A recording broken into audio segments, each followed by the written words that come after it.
Hello everybody and welcome to episode 166 of the True Potential Do More With Your Money podcast. I've got a big team around me today. I feel like I meant in size, Chris, as well, but I'm joined by our Chief Executive Daniel Harrison, our newly appointed Chief Executive Officer for True Potential Wealth Management, Jamie Sexton, and Chris Leyland. You've been on plenty of podcasts, and I always get your title wrong. Director of Investment Strategy. What a title. Today we've got 7 rules of investing, basically 7 rules you need to know, and I don't think these are the definitive list, but certainly ones that we've picked out as highlights that clients and investors should be looking at and considering. So before we get into them, how's everyone doing? Really Top good. class, yeah. Good? Yeah. Looking forward to the coronation. Wow. he's straight he's out with got that. it in there early. I was Yeah. going to ask for weekend plans at the end, but Chris has Yeah. gone straight in there. Chris is already in weekend mode. Yeah. And we're recording on Thursday morning. That's why, probably because of Chris's diary. Yeah, that makes sense. Yeah. Busy guy. He'll be down Windsor Castle tonight. Queuing up. Probably more on the TV. Probably more on the TV. Yeah. You don't need to queue up on a TV. Just You watch don't. it, Yeah. I thought you were saying looking forward to a coronation chicken sandwich, Chris. I think it was. I did actually have a Marks and Spencer's special coronation chicken sandwich yesterday. Right. We had one at our buffet yesterday, which was as awful as ever. Hopefully our caterers aren't listening. Crying. Right. Let's just start with the most obvious one, setting a goal. It's something we strongly believe at True Potential, and all new investments, we actually start with the goal. We're quite different. We don't really care too much about what an investor's got. It's more about how can we help you get there. So, Jamie, kick us off just a bit about goal setting. Yeah, I think investing's obviously important when you're in terms of setting a goal, but actually in life, setting a goal is actually quite important when you want to hit an objective.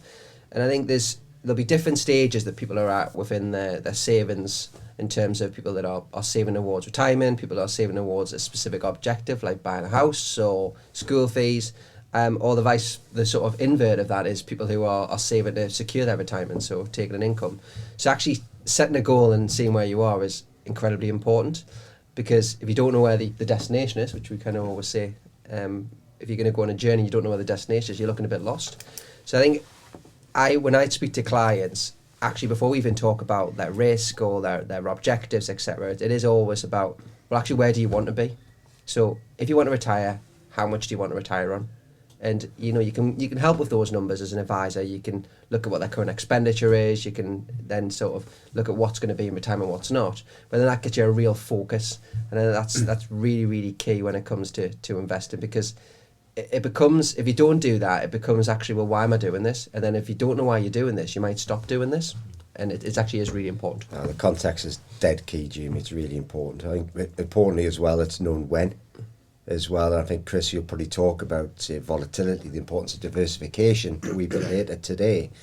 And it's trying to have that context, which is, like, how old am I? I'm 41. So let's say I'm going to retire in 25 years' time.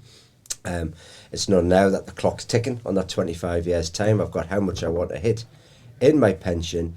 And then part of you thinks just almost ignore what's going to happen over the next 25 years. You're going to get volatility. You're going to get rockiness. But importantly, you've got your end goal there. You talked about a journey before as well. We used to compare to driving down to London. And there's different ways to get to London. You fly, you drive, you could get the train. But what you're not going to worry about is all the different stops you have along the way. And the stops at times can be volatility, markets going down, but then you go to a good service station, have a nice snack, and that could be a boost, and that could be the markets going up. And this is a bad anecdote, but I think it's just trying to bring it into real life a little bit, that throughout any sort of journey, there's no such thing as plain sailing. But also importantly, when you get to the end of the journey, it's very worthwhile, particularly if you've been able to track it all the way along. And again, some of our tools are quite similar, I guess, like a sat nav. You log into your app every single day. You can check the progress of your portfolio against the goal against not just the monetary amount, but against the date amount as well. And some people love logging in every day. Some people do it once a month. Some people do it once every quarter and beyond. Personally, I tend to look at it probably every other week. I know some clients and some regular viewers on here on our YouTube channel can log in every day, and it can be instinctive in some ways to kind of see markets go up. So great, I better log in and see it's gone up, or markets have gone down. It better. I'd almost recommend, certainly if you've got this long-term goal, which could be 10 years, 20 years. I know we have some people who are close to retirement as well, so please don't think I'm treating all of the same. From there, if you want to log in every day and follow volatility, and Chris, you talk all day about volatility. Indeed, you have done, you in the team, for what feels like the last 2-3 years now as well. I think that's a shortcut to giving yourself real anxiety as well. They're not designed to be tracked on a daily basis. These are designed to be medium long term, which affixes lovely to the goal in the context which I mentioned before. Sorry for stealing Didn't take long. Your analogy's great. I always say that, running a half marathon, because every year True Potential linked up with a Sunshine Fund, we do the Great North Run, and it's a bit like my training for that this year. I've got to start. You'll have moments where you get a bit of a sprain, an injury, early morning where you can't be bothered to get up and go for a run, and then other days you hit a personal best and you think, I'm back on track, but I know I don't have to run that distance until September. So it's kind of working out when you need to get there and how you're going to do it. Not worry day by day, but worry about when the event arrives, making sure you've It's the trained. opposite with saving as well, Greg, because you've got that invert of where, yes, we're saving for retirement and this is what you need, but also it's then when you are retiring, you want that to last for the rest of your life, because that's the idea of that pot. So there is another goal, which is I want my money to sustain for the remainder of my life, or I may want it to sustain and leave someone's inheritance. So that's where you can kind of change that goal a little bit and go, well, right, how much have I taken out of my investment? Yeah. Is this sustainable? And these are the questions you can easily ask your advisor, who can. When give you're you setting a answers. goal, Jamie, particularly yourself, obviously as an advisor, do you ever find you struggle a little bit with some clients when you try to get them to be realistic as Yeah. well? I think it's a funny one, because when you try and ask people how much they need when they retire, not many people know the answer to that question, and you have to really get sort of in the crux of how much expenditure they need. But then you have to ask them questions such as, well, you're probably not going to be driving to work anymore, so that'll be reducing your expenditure from that perspective. But you might have more holidays. And the other area, when you're on the opposite, which we're talking about, which is around the retirement side of things, you do have to have this thing, well, actually, how much can you afford to spend? Because anything realistically, although if you're taking 4% out your investment every year, that's what we would call our safe withdrawal rate, that could erode the investment over that period of time. So it's, yes, from an advisor point of view, a lot of the times when I speak to clients, we might take slightly more than 4% in the early years of retirement, but on the basis of reducing it as you get older, because you spend less. And I think that's why that goal is just as important in that era as well as it is on the initial savings. And I've seen it kind of first hand sometimes when you look around the office, because we tend to have a younger workforce, people are in their mid-20s or so, and sometimes you'll try and get them to use some of our calculators, and it'll come out, to I don't know, take £25,000 a year income in retirement for the 30 years which you think you're going to be retired, Mr. Young Boy or Girl. You're going to need a pot of, I don't know, X million pounds or whatever in there, and you can see it straight away, like, I'll never make that. How will I ever be able to afford that? And I suppose that's some of the realism as well, but it's probably jumping into some of your other rules here as well, Greg, about getting a start, being in the game, etc. But I'll not preempt it too much. We'll jump to number 4, because these are just in the order that we jotted them down prior to the session. But this is an interesting one, because this is a newer age concept, I guess, because I'd never really heard of this term until probably the last 12 months. But pay yourself first, which, who wants to take that one away? You're all looking at me, but Sounds like Chris, because It Chris, sounds- Chris is renowned in the office for being very tight and mean with pays- money, so Chris, Exactly. pays, he'll Chris certainly always pay. pays himself It- first. So it's basically looking after yourself, which is exactly what we're just talking about there. So what does pay yourself first mean? Basically, it means that as soon as you get paid at the start of the month, that you take the money out of your salary and then you invest it straight away. So it's not even really a decision on a monthly basis. It's basically something that, just in the same way that maybe a mortgage payment comes out, or in the same way some other Sky TV subscription comes out or something like that. It's not a decision. Yeah. It's just something that happens, and then within that, you know that you have at least put some money away. What you can then do over the month is, maybe if you don't go to the pub or you don't go out for a meal or something like that, you could use Impulse Save to maybe put that money in, to put a little bit more money in as you go through the month, but at least you know that it's done, and it takes the emotion out of it. It just takes, if something's happening in markets, or you're worried about a certain political event, how that could affect markets, it's a long-term investment. But by having that discipline, by having that money come out each month as soon as you get paid, it's just the best thing that you can do. Yeah. No, I completely agree, and there's so much. I tend to read a lot of behavioural science books as well, and that's why they always recommend pay all of your bills at the first of the month. The second you get paid, because all of a sudden it becomes quite natural, it becomes part of the normal cadence of a month there, where you're not missing the money, versus if let's say you get paid £1,000 and the £500 of bills comes out in the middle of the month, you feel it.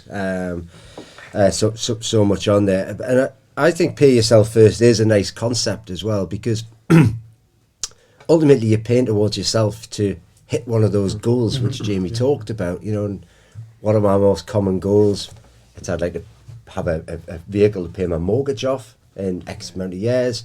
Retirement, as Jamie was saying before, is another big one. These are all events, these are all goals which will demonstrably improve your own life as a client. And importantly, you as the client are in control of that by paying yourself first. By Chris, I think, as you said, having that discipline within there. This isn't money that's getting wasted and flitted away elsewhere or into somebody else's pocket. You mentioned the pub, so you feel great for a little while, but the landlord feels good as well, because you're giving him the money in the brewery, etc. This money's going straight into your pension for your goal, for your retirement. It's as well that the key things which it's worth speaking. We're talking two different cycles of retirement here, but typically, if you increase your contributions in your pension, a lot of employers will do matching, so they'll match what you put in up to certain levels. But also that area of getting tax relief as soon as you're putting money into your pension. I find that more useful than, although I do regulars as well, so I do a regular into an ISA, 2 junior ISAs now, but the pension, it comes off my pay slip, so actually the net pay that comes in my bank is after I paid into my pension, so you kind of just get used to it. You don't have to think about it, do you? It's just done for you, basically. What's quite interesting is then when you get your slip, you get your email from True Potential that your contributions came in, you can start to see the values. You realise actually you are saving quite shows you the significantly. difference on your goal as well, doesn't it? It kind of closes the gap. That paying yourself first links nicely into using your allowances, because we've talked on previous podcasts, certain products come with a maximum that you can put into it, and sometimes once they're gone. You can't get the money into that investment. But looking at the technology, Jamie, what can the technology show clients when they're logged in? Yeah, we're doing some work on this as well to make it a little bit clearer for clients. But in terms of how much is available from your ISA and your pension allowance, which is now changed slightly on the pension, so allowing you to put £60,000 in. Obviously, there's caveats around how much you earn, etc. And then £20,000 in an ISA and £9,000 in a junior ISA. And I think these are all important allowances that you get your 12 months to put in. And if you're looking on a regular basis, and you fill them on a regular basis, that can make life easier rather than getting right at the end of the tax year and go, oh, right, okay, I'm potentially going to lose out on allowance here. But they're great vehicles, and I think this is a classic one for just thinking about saving in your bank. So you can see some interesting rates on bank savings at this minute in time, but just remember that they aren't adjusted for tax. That there's not sheltered from tax. Sorry, so that is something that you typically paid you are going to be paying tax on. Where if it's in an ISA, it's very different. You tend to pay income tax on Yeah. their cash savings as well, don't you? I kind of know that at the minute because I've got a cash savings account, you know, it's diversification. Don't worry, Chris, I've still got more with you. But you see it and you see it round because it's rounding up gross, and parties like, and then you think, yeah, I'm gonna have to. That's gonna all be deducted at income levels. Yeah. Yeah. Yeah, and this is it when you have to declare on your self-assessment. Yeah, etc. you know, depending on what level of income tax you're paying, you know, you can lose almost half of that. I Yeah. think the shout for one, because I've took advantage of this significantly over the last 2 years, but putting money in your pension and getting the tax relief, especially if you're potentially a higher earner, it can be significant. It can be really significant. And the other area to think about where sometimes it is when if you're starting your savings journey, or even if you're in your 30s like I am, the more you have in earlier, the less you have to put in later, the earlier it gets. I've always kind of, in the last probably the last 10 years, I've really tried to put majority of my savings in my pension. And I've got a certain amount of money that I want to put in my pension before I turn a certain age. Because the way I've worked on the calculator is, if I hit that point now, I know I'll hit that value and it'll be a lot easier and I'll have to put it less long term. Yeah. And it's just simple compounding. So it is key. That's a great vehicle, but then when you start to see your tax relief come through, it makes a big difference, especially, even for any type of earner, but for sort of high additional earners, would really consider that. If you're a director in a business and it's your own business, consider using your pension and putting employer contributions in there. If you haven't spoken to anyone about that, speak to your advisor or your accountant. There can be real good advantages to corporation tax on that as well. Exactly. So it's a great, ISAs are great as well, but pensions are a really great tool to get saving to. You hit the nail on the head, Jamie. It's kind of, they can appear complex because it's, if you're this, go here, if you're that, go there. Just speak to one of the team, pick the phone up, ring somebody at True Potential. They'll work out your situation and give you the right advice. But using allowances is really critical, isn't it? Because you get them for a reason. There's a reason these things aren't limitless, but obviously get them filled up. Dan's just mentioned the word diversification, which I think in layman's terms we've all used for years and years. Of don't put all your eggs in one basket, not Easter eggs, but that's been and done Easter. But putting all of your eggs in one basket, we obviously at True Potential aim to put an egg in each basket, so have many baskets as well as many eggs. Chris, just explain from an investment perspective, first of all, some of the diversification in the portfolios you run. Yeah, sure. So basically what diversification means in respect of what we do here at TP is that we're not just putting all of clients' money in one single country. We spread that risk across the world. We're not just putting all of clients' money in one type of asset. So it's not just going in, say, company shares. It's going in bonds. It's going in gold, silver, alternative assets. There's a huge range of assets available. I think the other thing that we do, which I think is brilliant, is that we actually take diversification one step further. And that is, we don't just use one single manager when we're managing portfolios. So we're using different managers, different skill sets, different ways of working in different types of market. And why are we doing that? Why does diversification matter? It matters because it's a way to minimize risk, it's a way to minimize losses, and it's a way for clients to hit their goals. So maybe if you just think of an example, if you think you're a client, which you are a client, but let's say you really like oil shares and your favorite company is BP, and you think, do you know what? I'm going to put all of my pension into BP shares. So what are the risks with that? Well, firstly, the risk is something happens to BP. I don't know, they misstate the accounts, something happens with the management. So you may say, well, how do I diversify away from that? Well, I could just hold other UK oil companies. Then you might say, well, actually, there's quite a big reliance there on the oil price. So what happens if the oil price goes down? Well, actually something like an airline company might benefit because lower oil prices are good for lower fuel prices. So you might say, I want to hold oil companies and airline companies. Then you might say, well, actually, do you know what happens if something happens to the UK? What happens if there's some kind of political risk there that pushes down on UK share prices? So you might say, actually, do you know what? I don't just want to hold UK companies, I want to hold global companies. And then you then take that to the next stage, which is actually what happens if something pushes down on global share prices, like something that happened last year or COVID. And you say, well, actually, do you know what? I'm not just going to hold global shares, I'm going to hold alternative assets, I'm going to hold bonds, I'm going to hold products that actually have the potential to make money in negative equity markets overall. And that's what we're trying to do. Basically, each step of that process is just diversifying that risk. And that's what we do with the True Potential portfolio proposition. And the diversification, Chris, you obviously mentioned geography there, you mentioned different asset classes, you know, commodities, oil, and across alternatives and things, but also it's multi-currency at that stage, you know, UK, obviously sterling, Eurozone, you've got dollars, you've got other things. You've got everything, well. you've got sterling, euro, dollar, you've got emerging market currency, you've got Japanese yen in there as well.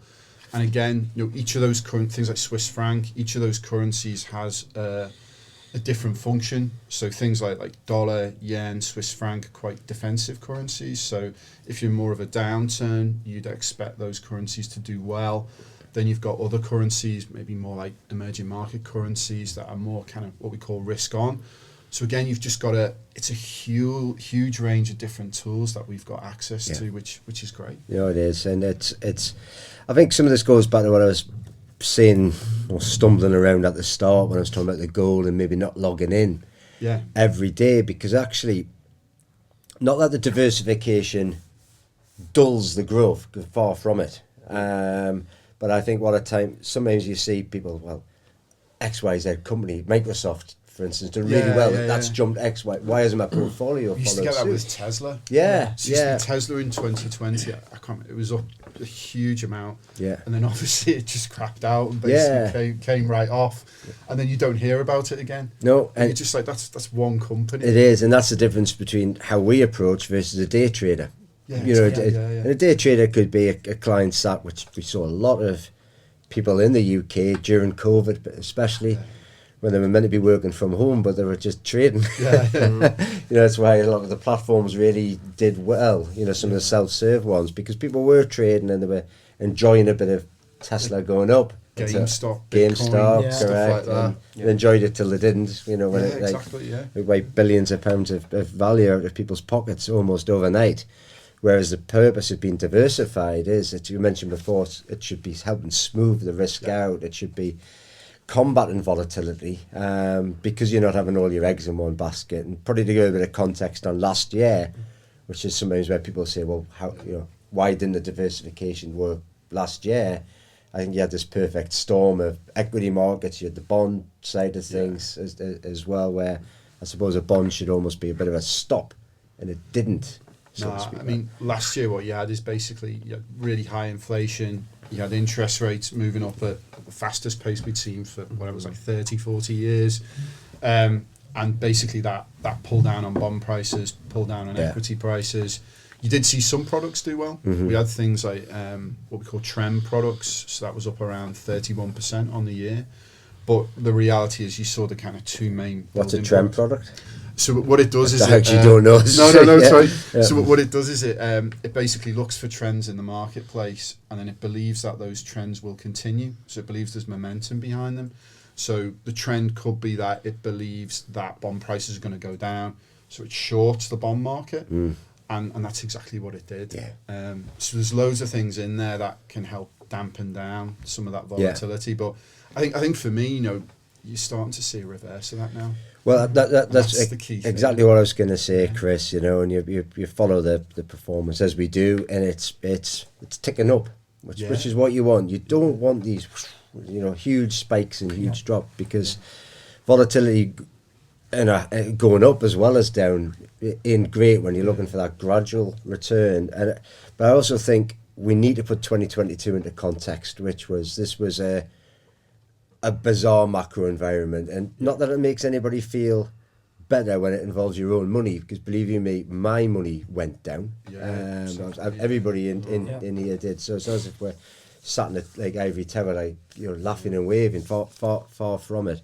But that's the type of thing which will be studied in business schools and economic schools for years to come, about how did that happen in 2022, because that's not how a market should have performed from there. And as you say, there's other factors at play. You've got people hedging against, you've got people Yeah. betting against things and shorting things. You know, we could spend all day talking about Yeah. it, and I've been told I have to keep today short. So Not by me. no. We talked prior to the session, gents, and we talked about staying calm and being disciplined for the long term. I think we've kind of covered that in almost all of the other areas, which is once you've set that goal, log in infrequently as opposed to daily and concerning yourself. But it is actually sometimes difficult. I felt it summer last year where I'd put an amount of money in and I just watched it go down, and I'd have chats with you in the corridor, Chris, and saying, you know, so we are clients at True Potential, Yeah, but absolutely. it is remembering for me, it's 20, it's 30 years away I need that money. I'm not taking that money out this year or next. But at the same time, people are nearly there, aren't they? It can grind you down. Yeah. It definitely can, and that's not to say our heads are down. Far from it. You know, we are full of optimism. We live this every single day. We speak to you. Say, just if, for those watching, we've got a whole host of new financial advisors in the back here today. You know, so we're busy. We're growing the business, and by growing the business and investing more and spending more time on the technology and spending more time with the central advice team. It shows that we are investing in the business and investing for our clients, which I think is important because we've talked about this before about tough times, about swimming against the tide, and by being the organisation, which I think we are at True Potential, who have swum against the tide, we haven't felt sorry for ourselves, we haven't just hid, we've been here, we've stood up, we've been counted where possible, because as the markets do turn, and as we see and you start to see, I know we've had a bit of noise again with First Republic Bank earlier in this week. Yeah. Then we had the most trailered interest rate rise ever. Still give the market a kick. You know, last night, if you like, saying why? You know, we've been told about that. Powell was definitely going to do that for weeks now. So you would have hoped it's been built in. But this is now I'm doing exactly what I said not to do, which is look at daily events and how it can affect things. But know that things are looking better. I spend part of my job having to traipse around London, meeting different banks and different investment firms as well, and their prognosis still remains bright. You know, they were hoping for a lot of deals to be done in the summer of this year. You know, if you look at, say, go back to the FTSE, they were hoping for some deals to be. There's been no real new companies IPO'd, which is, in layman's term, being companies going from private and being listed on a public exchange. That's now starting to move toward the end of this year a bit, and that was linked basically to your Silicon Valley banks, your First Republic banks and things there, which just squeezes credit a wee bit. Credit Suisse, of course, as well. So it moves things, but only a few months. And going back to what Gregor was saying before, this can be a longer term game. And again, that's not as taken for granted the people who are getting close to retirement, who may be in their 50s or 60s. Because you may think, well, do I have time to recover? Absolutely you do. Even you go back to I'll not put you on the spot and say what's the 5-year performance, Chris, because that wouldn't be fair, because I know we track our funds back all the way back to inception as well. And even with last year, even with COVID and all that, you look at some of the results, net of charges as well. So after your fees and everything have washed through, they're fantastic returns. Yeah, I mean, you can put me on the spot if you I want. can. So we've got the return. So Yeah. if you're looking at saying aggressive, this is since we launched, which would be October 2015. No, aggressive investor would have got just under 8%. Yeah. And that's after fund charges. A balanced investor would have got around about 5%. Yeah. And again, after fund charges. So that's per year. So over 8 years, say. Yeah, you'd 8 times 8. You know, so you'd be looking at actually, I think it's 71% for aggressive. I think it's 43% for balanced. So in the space of 8 years, with all of that backdrop, you know, you haven't quite doubled your money, but you're getting very close to it. Yeah. I mean that's the big thing. You know, even if you think so, this year all the portfolios have provided a positive return to the end of April, and if you think of what you've been through, you know. You've been through further interest rate rises, inflation's still high, and now we've got everything that's happening within the banking sector. But again, what you've seen is that stock markets, asset markets have been resilient. And the key thing for me is actually, you know, no one would invest if over the long term asset markets didn't make money. like we wouldn't, I wouldn't say wouldn't exist, but true potential wouldn't exist No. because, you know, there'd be no point to it. But if you look back over history, you know, you get certain negative events, but then you get the bounce back after that. Yeah. But the key is over the long term, everything trends upwards. Agreed. Jamie, Dan talked about investing in the company and investing in technology. Just very quickly, we've done a fair amount of work on beneficiaries and making it even easier to attach somebody to your investment. Do you just want to quickly cover that off, mate? So specifically for pensions, effectively your pension actually sits outside your estate. So you have something called an expression of wish, which is basically your wish for where you wish your money to go to on death, and that's actually really important. And you read a lot of articles in the press where this is effectively people don't complete this, and it becomes quite difficult. You get lost pensions, and we actually got a pretty high rate of clients that fill this out, and it's down to being able to go on your website, put in the name and address and details of your beneficiary. We're extending that now, so we're currently in the process of launching that, where beneficiaries will get their own portal, and the idea being is that you can have that conversation with your beneficiaries upon your death, that this is where you go, this is where the information is. It's not going to share any sort of personal information or valuation information. It's just effectively you're a beneficiary, and this is how True Potential can help. It's really important. It's really important to have these conversations prior, because you can't have them after, as we've said a number of times.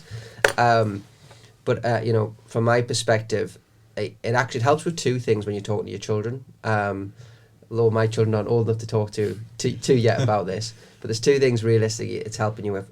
One is to let them know where to go, because there's nothing worse. I was helping a great auntie a few months ago around sorting out a estate, and her husband had invested. He was a bit of an investment, get them everywhere, and putting that together for her when she didn't really know anything about it was incredibly difficult. But then I had a conversation with an advisor's daughter, who the advisor had a conversation with his daughter prior, and she said it just made life so much easier. Yeah. So I think it's really important to, sometimes it is a difficult conversation, but just bringing them involved. And the other end is as well for your children that maybe are growing up, talking about investing and the importance of saving is a really good trait to send across to It's children. a whole education piece, Jamie. I had the grimness of, I was having to rewrite my wills on Tuesday. Not that I'm going anywhere. Don't panic, everybody. Did we make it? Yeah. I was until I'm going to give it the cat sanctuary instead. Yeah, but no, and it is, you know, the sort of scenarios dealing with it's exactly what we talk about a lot of True Potential, right? It's about financial education, and it shouldn't be seen as a bad word. So when you are dealing with your beneficiaries, your children, family members, or whoever, it is, get them interested in saving. Like exactly what Chris and yourself were talking about before, Jamie, you know, you pay yourself first. Why is that important? And from that, why is it important to have a will? What does this mean as a beneficiary?